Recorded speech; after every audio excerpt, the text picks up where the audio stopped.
Mana bugun juda katta tadbirni arafasida turibmiz. Bu tadbir mamlakatimiz miqyosida 7 yoshdan 70 yoshgacha hammasi qamrab olingan prezidentimizni ko'rsatmalari, tashabbuslari bilan qilingan tadbir nafaqat Samarqandda, balki boshqa viloyatlarda ham davom etyaptiki, bundan hammamiz ham mamnunmiz va qo'llab-quvvatlaymiz.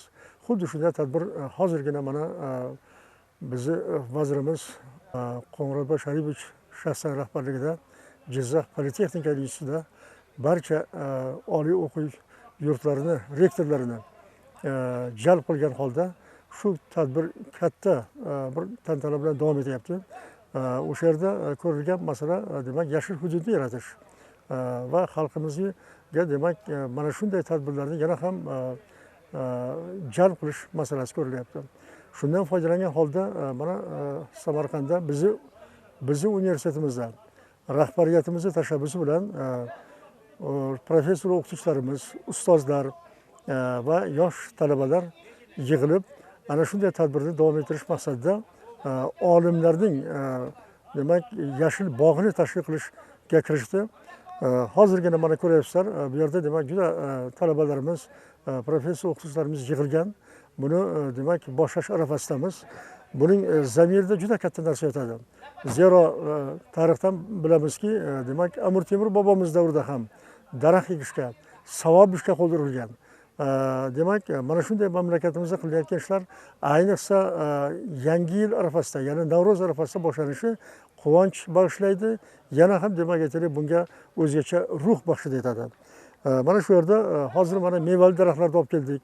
Mevali va manzarali daraxtlarni, gul ko'chatlarini demak o'tkazishda, ekishda hozir jonbozlik ko'rsatyapmiz.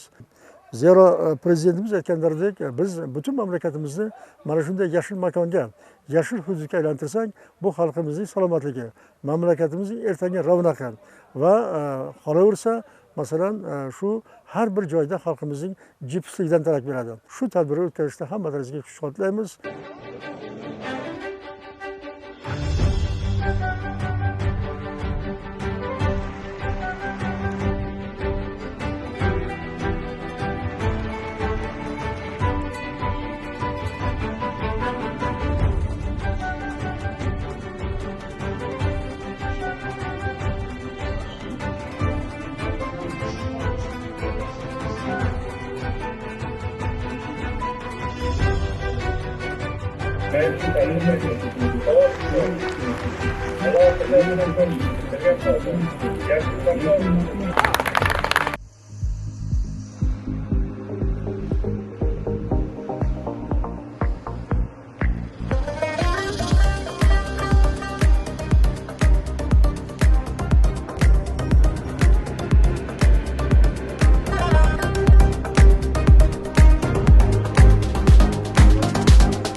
Mana bugun Samarqand davlat universitetining barcha fakultetlari, o'qituvchilari, qolaversa talabalari, doktorant, magistrlari birgalikda hurmatli prezidentimizning yashil makon loyihasi asosida yangi bir bog' tashkil etilmoqda va bu bog' ziyolilar bog'i deb mana nomlangan. Ushbu bog'da ko'plab manzarali, mevali o'simliklar ekilgan. Bu bog' kelajakda juda ham bir xalqimiz uchun, qolaversa samarqandliklar uchun o'ta bir katta bir maskan tariqasida, katta bir bog' tariqasida shakllanadi va tabiatimizni go'zalligini yanada ko'rkam etishda xizmat qiladi.